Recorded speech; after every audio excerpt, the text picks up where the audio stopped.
Today, we're going to talk about the two largest operational issues with real estate investment firms. The first is accountability, and the second is communication, especially when you have more than one person in a company. Now, the answer to these two main challenges is a strong meeting rhythm. And so the problem is, without a structured meeting rhythm, communication breaks down, priorities get lost, and teams become reactive instead of proactive. Today, we're going to peek inside Faris Capital's partners meeting rhythm and how we structure team meetings to hold everybody accountable and keep the team moving forward and productive. John, it's great to be here with you. So good to be here, Mark. You mentioned that kind of like, unless you're doing it alone, right? And I think, a lot about is actually Bill Gates, I'm sorry, Steve Jobs, actually. And he was talking about Pixar and Apple because, a lot of people may not know, but he actually started Pixar animation before selling it to Disney.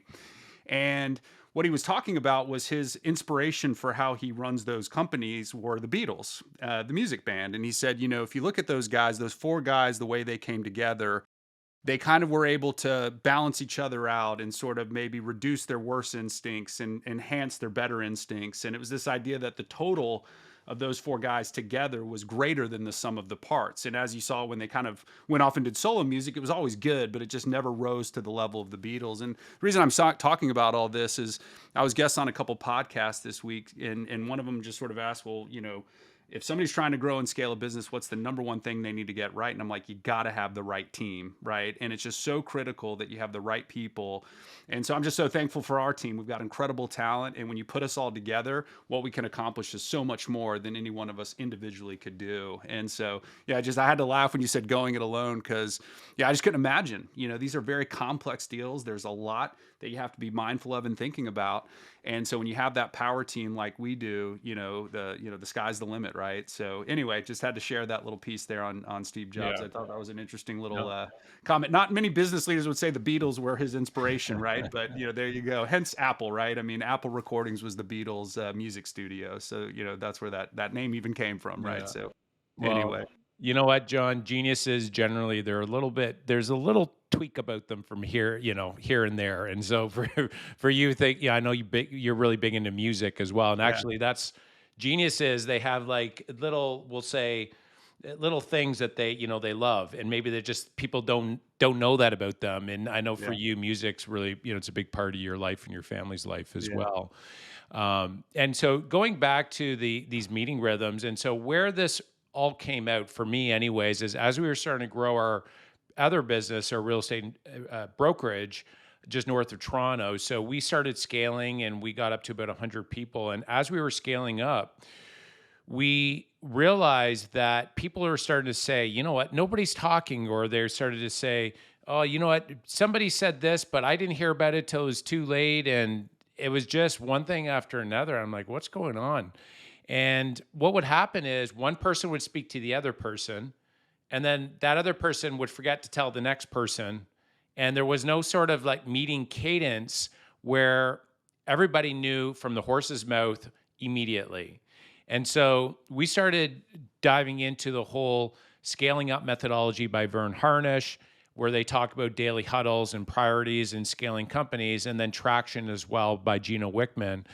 And so the meeting rhythms actually came from this book, Scaling Up, Vern Harnish. If you're watching on YouTube, you can see, but it's a purple book if you're listening to the podcast.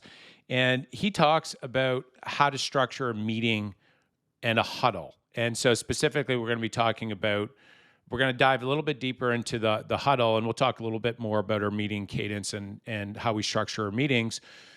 But as soon as we implemented this, it was hard to get it going. And when I say it was hard to get it going, the first thing that the team said is, we don't have time to meet. We don't have time to meet. And so we'll say a daily huddle has to be less than 15 minutes. And so if it's less than 15 minutes, it's not a meeting, it's a huddle. And so generally it's 1 minute per person. And what you do on that is you actually talk about a update that happened from the day before.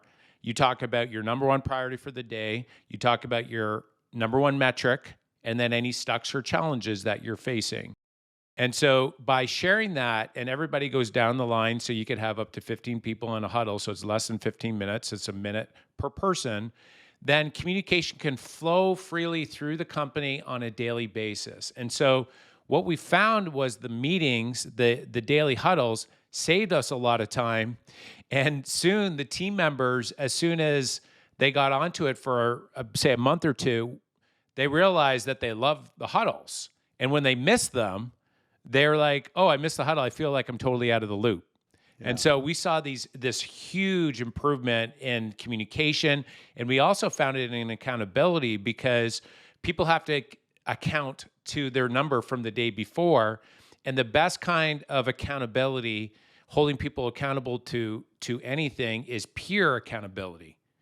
So if you need to report in front of the group, if you keep coming short on your metric, then that will drive more action the very next day. And so we started seeing huge improvement with communication and accountability. And then John, I know when we started this business, that was something that you guys had implemented as well in your previous business as well. And we're like, okay, let's do this. Let's start it. And we did. And now we have a full-time team of 9, but it's just been going super smooth. And we'll dive into it a little bit more into our meeting cadence. But you having that background as well and having that benefit, I think both of us coming into this partnership, it really set a strong foundation for how we operate this company. Absolutely. And I remember when it was just me, you, and Madison, we still had those huddles, right? We started from day one and built that into just the nature of our business, right? It's just part of who we are. And you touched on something, right? Like that game of telephone that can occur in a business, right? Where the message sort of just keeps getting passed around and it gets watered down with each step in that chain. And by the time it reaches the people that, maybe your agents, to use a residential real estate business, they're only getting half the message, or maybe it's a distorted message, right? And so these meeting rhythms are super critical for me because I think it keeps us in a reaction mode, where or gets us out of, I should say, a reaction mode into more of a proactive mode, right? So on a daily basis, we can surface challenges, or if we're seeing a person falling behind on their metrics, right? We don't call them out in the group, but that might prompt a call after the huddle, or hey, let's hang back and talk through what are your challenges here. Because once again, the key is to keep this 15 minutes. It's got to be lean and tight. And so we don't extend it out just because somebody's experienced a challenge. That's an offline meeting or something separate. But it gets you into that proactivity that you have to be in if you want to. Things are moving so fast, Mark, that if you're not constantly vigilant, like you're going to miss opportunities, or challenges are going to become problems, and things are really going to become just much more difficult. So it's about that clarity. You nailed it with the accountability, right? Nobody wants to come in and report a bagel, right? Like, they got to show something. And when every day you're asked, what's the number one number one thing you have to get done today? And the key here is that has to tie back to their quarterly priorities. It really challenges people to think on a daily basis. And I think how companies really achieve massive scale is not through some grand initiative, it's through daily steps to Mm. reach their goals, right? So it's not these big grand things you do, it's small things you do every day that lead up. It's that compound interest, right? That Darren Hardy talks about in the compound effect. But yeah, it's funny. You had mentioned scaling up, and that was a book I had read, and you and I were masterminding and talking. And so it probably came up in those conversations. But I would meet with the leadership team at Mark Spain Real Estate every morning with the same structure. And it really just allowed us to all align and candidly brought us closer together as a work group because everybody knew what everybody was going through, right? So it's just a powerful process that I would tell any company they need to implement, particularly a fast-paced company like an investment fund. Yeah, for sure. And so you had mentioned something there in regards to the daily steps. And so this is actually came from this idea of daily steps coming. It was Jim Collins that wrote this book, Great by Choice. And so in that book, he talks about this 10-mile march. And so the 10-mile march is basically being consistent. Like, what is it that you need to do on a daily basis? So basically, there was a comparison of two explorers. One basically went as far as he could, and he just burned out. And then the next day, he'd be sick or whatever, and then he took a day, or he took a longer break. And then he had the other explorer actually did. He went 10 miles every day, regardless of the weather. And so that consistency actually made him win the race, and the other fellow just didn't actually make it.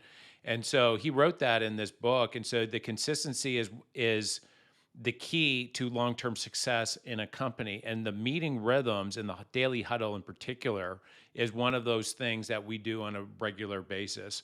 And going back to the telephone tag, because this is just really good to understand why. Because with growing, scaling companies, John, both of us have experience, and we brought that experience into this real estate investment firm. And that's actually, I'd say, is a huge competitive advantage, because all that, we'll say, the key learnings that we learned in our other businesses, we're not learning on this business. Yeah. And so one of the challenges is complexity with growing companies. Because, John, if you and I communicate, that's, I'm speaking to you and you're speaking back to me, that's no problem when there's two people in a company. But when you add one more person, that triples the complexity. So it's you to me to you, and then you to the third person, that third person Mm. back to you, and then that third person to me, and then me to that third person. So Yeah. Yeah. it's like it's like it's a multiple there, and then you add a fourth person, and then it compounds even more.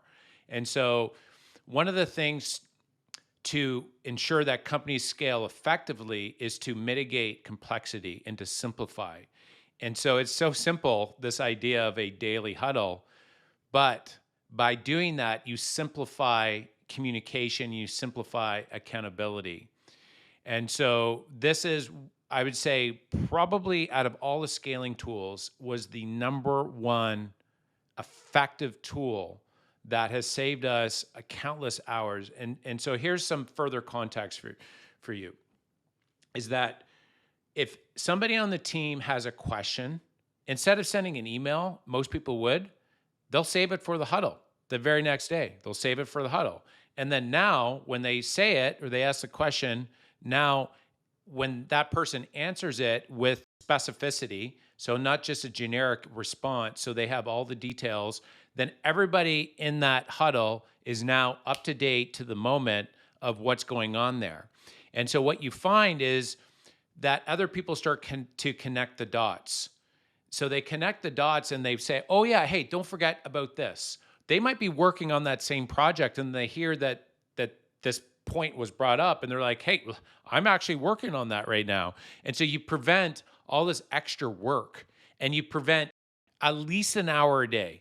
It's at least an hour a day. It's crazy. And John, when we have our capital raises, when we have those deals going on, that's where things move quick. In between capital raises, we still meet on a daily basis, but when there's a capital raise going on, we're all out there conquering our land. And it's like, hey, listen, I'm talking to John, I'm talking to Steve, and everybody knows what's happening to the moment so that there's no miscommunication going out. So simplifying complexity is the number one thing that owners need to do in scaling companies in order to, we'll say, improve communication and accountability. Yeah, no, that's right, man. I mean, if you look at the numbers, Gallup does polls on employee engagement, and like something like 60+% of employers report that they're completely disengaged from their job. And one of the largest driving factors is that they have zero idea what the company's goals and priorities are and how they fit into those goals and priorities. So they come in, they effectively log in, and they sit in front of their computer with no idea why what they're doing is important for the mission of the business. And so huddles won't completely solve for that. You have to have a clear vision, mission, values, and live that culture every day. But huddles are a great place to start because it brings that communication together and at least gets everybody on the same page. And to that challenge, point where maybe somebody's going through something, with a strong culture, what can even happen is after we log off the huddle, maybe we work with that person and we help them solve that challenge, or we schedule an offline meeting to tackle it. But you start to find where other team members will reach out and say, hey, can I help or can I support? They may be in a different silo, right? And this is really what we're talking about avoiding silos, right? Where I'm over here worrying about marketing. And so I don't really care what's happening over here in investor relations. That's how companies fail, when they create those silos. So it just creates that connectivity. And so, for example, we had a couple team members working on their dealing rep licenses recently. And it's a lot. It's challenging. It's a lot of material, and it's hard material to learn. And so, I'm finding out that, without you or I, sort of asking for it, the team was kind of, wrapping their arms around those two individuals and you got this and supporting them and helping them.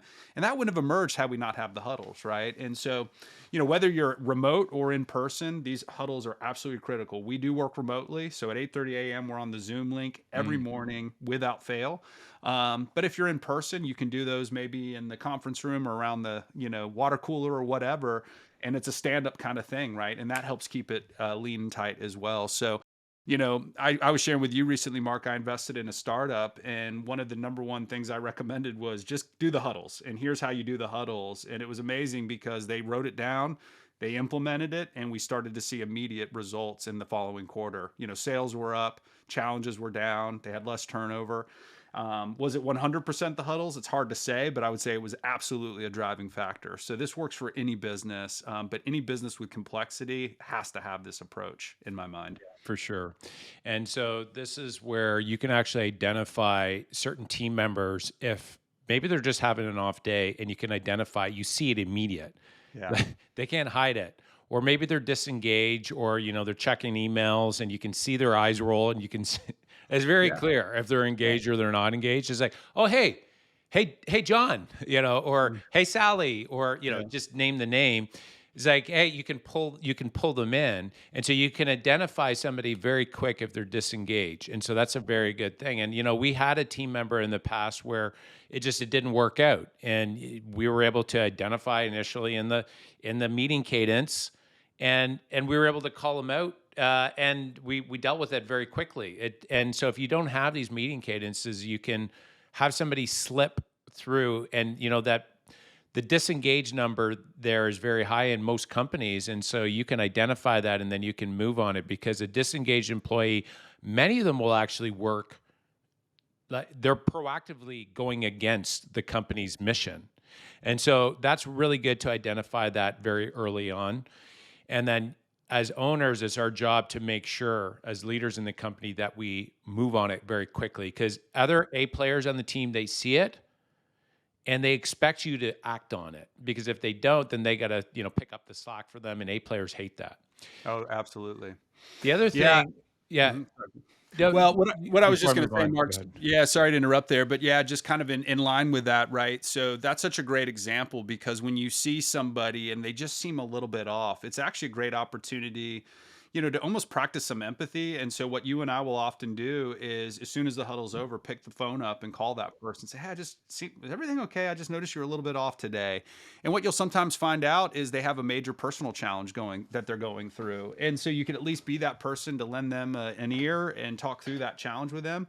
In the case that you mentioned, it was just active disengagement. And, come to find out after having some one-on-ones with this person, and this was not us going and asking, but team members started coming to us, those A players you mentioned, and saying, you know what? I don't really like working with this person. I'm just, if I have a question for that person, it's such a hassle, for me to even ask the question and get a response that I just go figure it out on my own. And so it was a very quick decision we made at that moment because that person was becoming toxic. Had we not had the huddles, we might have missed that and it might have gone on and created a bigger cultural issue that, would be harder to come back from. So these huddles are valuable for so many reasons, and that's definitely one of them. Yeah. And they're also a really good platform. Like they're a meeting cadence that first off, everybody works around that schedule. So once it's slotted in, if you need to meet with somebody, you don't need to go coordinate a meeting.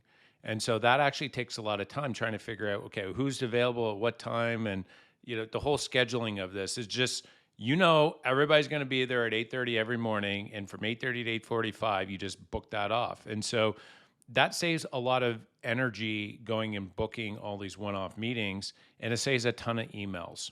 The other thing it's a real big benefit for is reinforcing the culture and the mission message.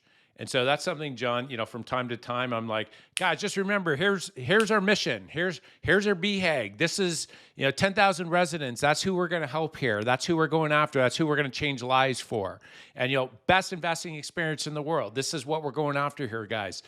And then here are core values. And that's a great what you did there yesterday, that's such a great example of operational excellence, which is one of our core values. And so those huddles are really good to reinforce the mission, the values, the big, hairy, audacious goal, what we're doing, the annual goal, And so this is where it's not just one message. People do not, team members, they can't just hear a message once. It, and this is something that I learned early. Like I would say something and then people just wouldn't could connect with it and they would forget it. And then I would say it again and it got a little better. It's like 7 times you got to say something before it actually hits because there's so much noise out there. It's noisier today in the world than it's ever been. You got social media, you got emails flying, texts. It's stressful. And so people only have so much they could fit in the fridge, right? And so you need to talk about it, talk about it, talk about it. And so like 7 times. And so that messaging becomes a real good, you can speak about that messaging in the huddle and you have a meeting cadence in order to do that and look for opportunities. And John, why don't you talk a little bit about the fundamentals? I know it's something that we start everyone with. Yeah, no, that's it. So we do add something extra to our huddles, which the fundamentals, you just said it. So what the fundamentals are, and this is an exercise I would encourage any entrepreneur to go through with their team, is often companies have values, right? Most companies would write down mission, vision, and values. But the challenge with values is as a company grows and scales, not everybody may know exactly what you mean when you say a genuine love of people or first class service. May have a different definition of that in their mind. So the fundamentals are actually the 35 behaviors that inform those values. So it's the actual things that define that genuine love of people or that operational excellence or speed of execution. So, for example, one of ours is pick up the phone, and we talk about how if there's any sort of news that needs to be delivered or any conflict or anything like that, it could be, an investor that, maybe didn't get their monthly update or whatever the case may be, we don't just fire off a text or email. We pick up the phone. If there's a a conflict with a team member, you pick up the phone. We don't spend 3 days over text message arguing back and forth, right? So I'm giving you a little more specificity on that one. But these are 35 behaviors. So every day we start with one of those, we go through the list, and then we just start over again. So every day we're talking about that. So that could be something different within your company. It could be values. It could be a portion of the mission. It could be that vivid vision. But just by reminding people, and you said it 7 times, in larger organizations, I've actually heard it said it's 7 times, 7 different ways. So for example, at Mark Spain Real Estate, we would do it in the sales meeting. We would send out an email. I would maybe print out a memo, and put it on people's desks, a flyer or whatever. We might even put up a poster in the, the sales center, the sales room or whatever. And just so it's just, you can't avoid it, right? And so smaller organizations, it's 7 times, but as you grow and scale, you have to actually say it in different ways and deliver that message in different ways. So I would send out text messages, emails, video messages, and all these different things just to make sure I was getting everybody within the organization. So with these huddles, Mark, we touched on kind of high level, right? But it's the good news and an update from the day before. So coming into that meeting, if I'm sitting here on today, we're recording this on a Wednesday, and I know I've got that huddle Thursday morning. Just that accountability, that peer accountability. If I just come in there and go, well, it looks like deals are flowing, like, okay. But if I said, we actually received 25 deals last week, which was an improvement, of our previous, run rate of about 19.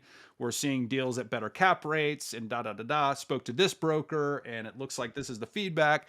And so, yeah, I mean, that's 3 or 4 sentences, but that's what we're looking for. We're not just looking for a great day or, had a good conversation with an investor. It's specificity about that. And so that's kind of part of the thing that takes a little time for people to really get used to. I know in our world at Faris Capital, it just took a couple of weeks for everybody to really understand. It's not just a little one-liner, like give us the detail.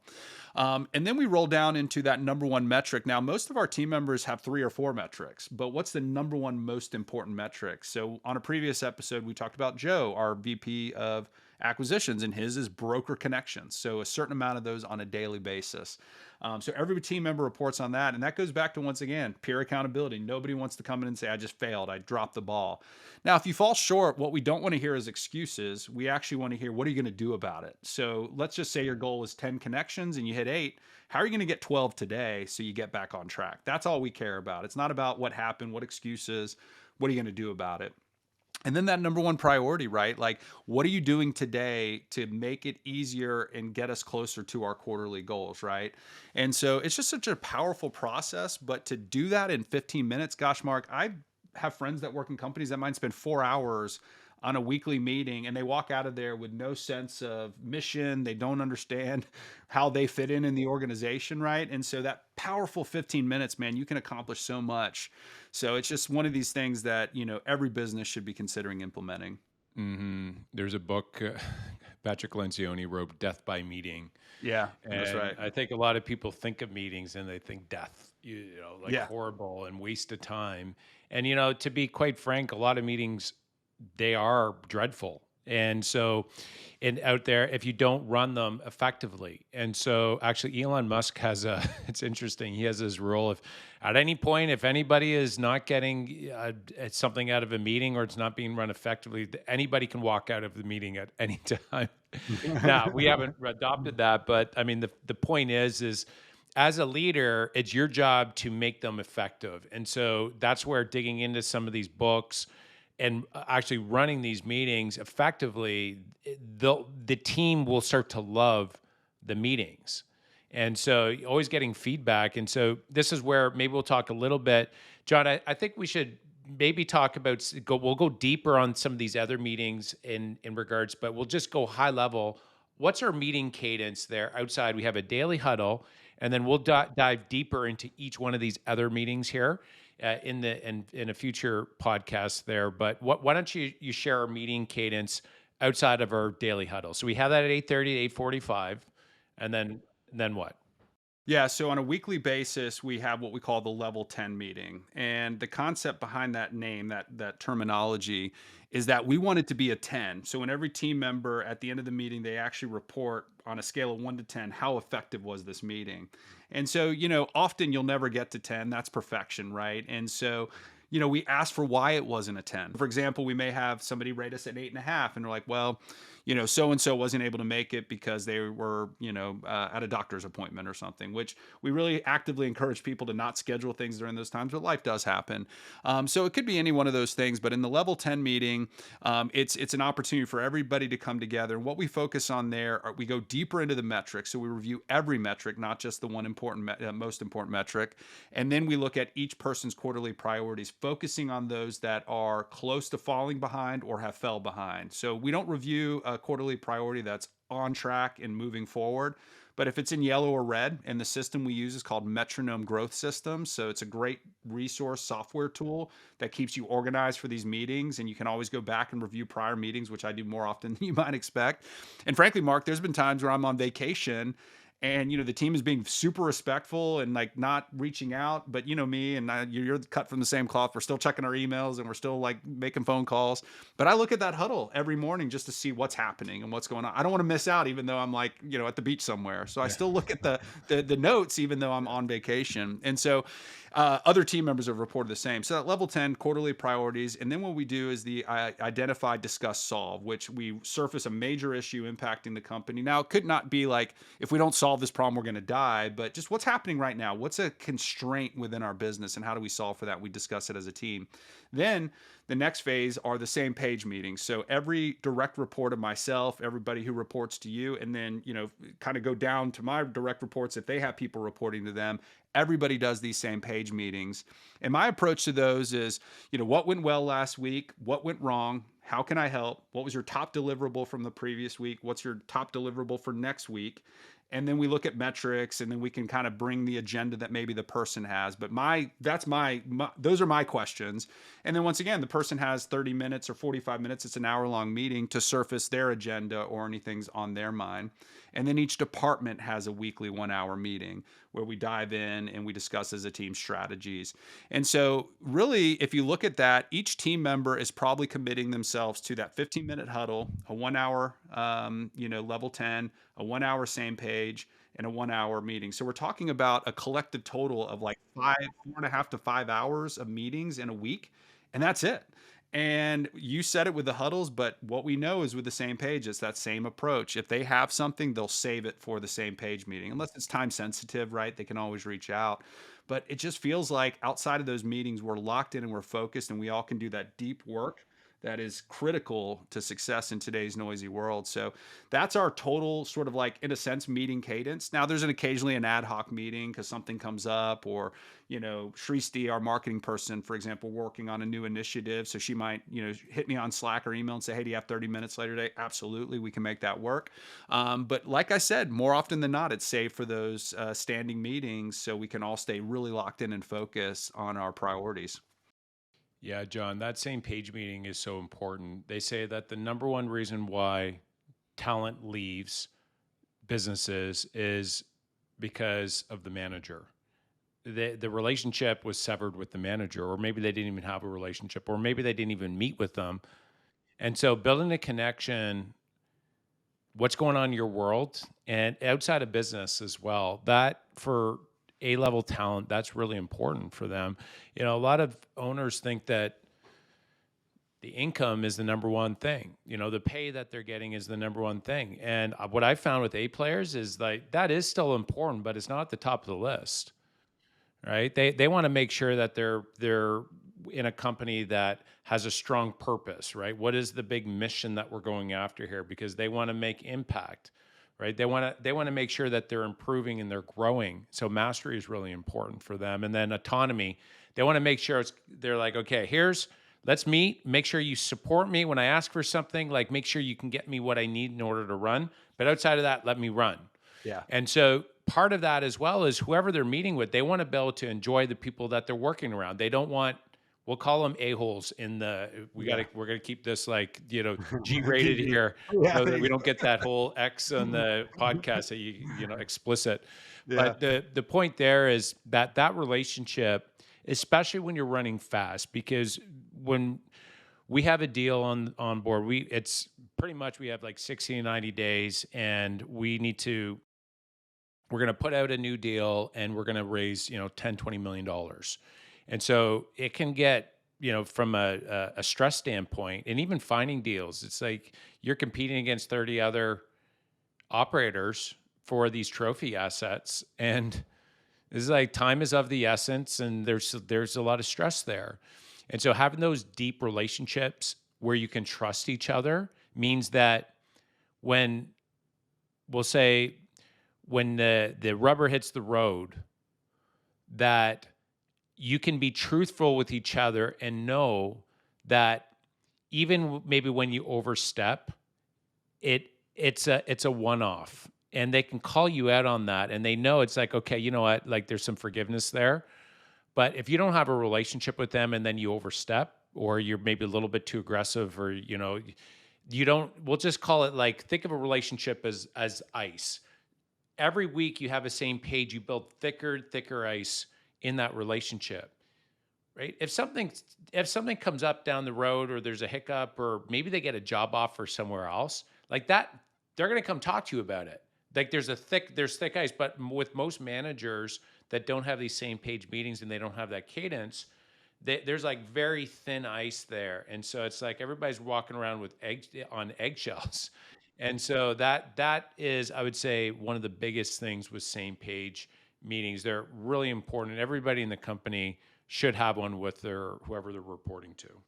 And just to put a bow on that, say for example, we are not in the middle of a deal raise, and things are going well. We may collectively make a decision to just bump the weekly department meeting, just because maybe we come together and we both have important things we're working on, and it's like we have the same page, so no need to meet. We try not to get into that habit, but it does happen. But guess what never happens? We never miss the huddle, and we never miss the same page. So if I'm traveling, for example, to visit an asset and that just interferes with those same page times, we're rescheduling that meeting for later in the week or at a more appropriate time. So those meetings never get gone. I mean, they're always on the books, right? And I think that those two are the most critical of the 4 meeting rhythms that we do. But we do all of them, but those are the most important, those same page. Because you said it, and going back to Gallup, when they do these employment engagement surveys, compensation is usually like fourth or fifth, sometimes sixth on the list of what someone mentions when they decide to leave a company. It's often that they don't feel appreciated, they don't know the mission, they don't feel valued, and then they maybe get to the money, right? And so, you said it earlier, but it's like, for me, I think about we just go out and hire horses and kept them well fed, right? Give them the tools and resources they need to be successful and let them run. And that's how we think about it. So it does start with who you bring on the team first. You got to get that right. But when you bring the right team in and implement these meeting rhythms, you can accomplish anything beyond your wildest dreams. Yeah, for sure. And so you guys have context as well. So John, why don't you just say your background in regards to Mark Spain there? Because for anybody listening right now, maybe they don't know what you accomplished in your previous business that now you've brought into this. So Faris Capital, since we've actually partnered up, we've raised 50 million in equity in these deals, and we're just getting going right now. And so, John, everything that we're talking about, it's not like we're just talking. These are just something that we read in the book. Like we've implemented this, and we've had big success in our previous companies that have brought in. So, why don't you just share super high level what you were able to accomplish? Yeah, absolutely. So I started in residential real estate right out of school, and about '08. So I got in the business around '02. In '08, I joined up with Mark Spain, and at that time there were 9 people on the team. So he was still actually doing some appointments. He had a couple listing agents, one buyer agent, and a few admin. And so we were able over the years to scale that company up. But it was, you said something earlier, and I always like to think of it as the stupid tax. When you just don't know because you're new, it's your first time growing and scaling a business, so you make mistakes, right? And that's that stupid tax you sometimes pay. And so we learned some of those lessons. But Mark Spain, my business partner, is an incredible leader, big visionary. Unwilling to lose. I mean, he just hated losing more than anybody I probably ever met. And so we were able to navigate the Great Recession and actually grow our business in that time because we went out and did the things nobody else was willing to do, which was doing short sales, which for those that don't know, that's when you're at risk of foreclosure and you can actually negotiate with the bank to get out from underneath and actually reduce the loan balance and get your home sold so you can avoid that foreclosure. And so we ended up doing more short sales than anybody in the United States. We just fully embraced that. But we were smart and we realized that we needed to reinvest that money into marketing. So we started growing and scaling our marketing efforts, which brought more leads in, which also then led us to working with some institutional single family rental investors. So, to cut a long story short, we ended up leveraging those single family rental institutional funds to offer our sellers a cash offer option. So, when we would go out to the appointment, we would have that cash offer in hand so they could choose that or a more market option if maybe the numbers weren't to their liking. And so over time, we were able to scale the business from just Metro Atlanta to multiple markets across the Southeast. We had offices in Florida, South Carolina, North Carolina, Texas, Tennessee, and then, of course, multiple offices in Atlanta, which led to a 9-figure private equity exit where we had a 9x EBITDA multiple, which was unheard of in real estate. And a lot of it was structured around this idea. I mentioned some of the mechanics and what we were doing behind the scenes, but it was just this extreme focus on client experience and customer service. And then that's how you and I really bonded because your business Faris team in Barrie up there in Ontario was doing the same thing. I mean, it was all about systems and process and client experience and just redefining what that residential real estate experience could look like. So when you mentioned Faris Capital Partners, it only took me about a minute to like decide I'm in. I mean, it probably took us a month to kind of really talk through it. But in truth, Mark, I was all in from day one. I just was like, let me be patient and methodical and make sure I'm making the right decision. But the second I got Yeah, off the phone with you that first time, I was like, I'm ready yeah, because largely it was, and I'll just say it was you because I was like, this guy has the same ethics and morals around business that I have. And I said, I have no doubt we can do some big things together because we have things that we do differently, different strengths, different weaknesses. But when you share that alignment around values and ethics when it comes to how you conduct your business and some of the conversations we've had about how we would handle adversity within the business, like we'd already had those conversations, right? And yeah. so anyway, it's an exciting time. I love what we're doing here at Faris Capital Partners. 50 million in capital raised in about 18 months is somewhat unheard of in this business. And so really proud of what we accomplished, but I'm super excited for what we are going to Yeah. accomplish over the next few years and really 10 plus 20 years. Who knows? We're going to keep growing this thing. For sure, and it's because we see it a need in the market. And so the reason I brought that up, and for context as well, Faris team. So we scaled up to over 100 team members, or other real estate brokerage business, to over 30 million in revenue as well. And so what we're sharing with you today, the whole talk is just based on us implementing it in our businesses and seeing massive success. Not only that, but this is what the gurus are teaching when you're going and you're spending $10,000 a day for these guys to come in and teach you. So if you just listen to what we're sharing with you and start implementing on it, I'm telling you, like, your business will change in a very big way. Now, there's also further context as well. When we're running our deals, we found that the market is important, the deal is important, but the operational team, we've had some, we'll say, some previous experience investing with a couple of other groups, and they don't do this. Like, this is operating a real estate investment firm the way that we're operating this with our previous experience bringing into this is not normal. And so now what we're seeing is the proof is in the pudding in regards to how our properties are performing. We're overshooting our projections. And so communication is not an issue with us. Accountability is not an issue. And we're seeing it now in the overall rents and the residents' feedback as well, in regards to what they're saying in the Google reviews that are coming through as well. And so, John, just going back to why we started this whole thing was to go full out for our investors and provide the best investing experience in the world. And so, but as we started going, we realized that residents, that was lighting me up as well, and lighting you up as well. Like, when we saw a Google review coming through at 5 Yeah. stars, like, wow. So it's like, wait a second, what if we help 10,000 residents? We change the lives of 10,000 residents. We go in, we implement a value add strategy, we improve the overall community. Our investors, they get a win, and the residents get a way better experience living in their community. What about, that's a great mission. That's a great big goal, a big, hairy, audacious goal. And so we're taking everything we've learned and we're executing with this, like, relentless focus. And so another concept that Jim Collins talks about is this hedgehog theory, where you do one thing and you do it extremely well. And so we have these blinders on, you and I and the entire team now. And the meeting rhythm that we just shared with you guys is at the core, or we'll call it a foundational piece of how we operate for maximum efficiency and overall great returns for our investors. Yeah. Well, just to wrap up on my side, Mark, you mentioned that kind of the $10,000 consultant. But through this podcast, we probably referenced 4 or 5 different books. Like, these are your best consultants right back here, right? The world's knowledge is at your fingertips, whether it's a podcast or a book.